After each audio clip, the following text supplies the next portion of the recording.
తెచ్చిపెడతారు. మన క్రైస్తవ సౌశీల్యానికి కుటుంబమే పరిశోధన శిబిరం. కుటుంబ జీవితంలో చిన్న చిన్న వివాదాలు చిలికి చిలికి గాలివానలై పెను తుఫానులైపోతాయి. కనిపెట్టి చూడండి. ఏమీ లేదు, హృదయంలో దేవుని కృప నిండుగా ఉంటే పరిష్కారం సునాయాసమవుతుంది. గృహసీమలో అందరూ సహృదయంతో మెలగాలి.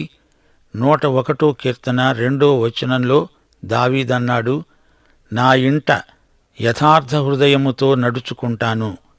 వృత్తి వ్యాపారాల్లో, జీవన వ్యవహారాలలో సంయమనం పాటించాలి. అబ్రహాము, లోతు ఎలా సమస్యను పరిష్కరించారు? ఈ విషయంలో అబ్రాహాము మనకు మంచి మాదిరి. ఆదికాండం 13వ అధ్యాయం 8వ వచనం అబ్రాము అన్నాడు, ఇదిగో లోతు, మనము బంధువులము. నాకు నీకు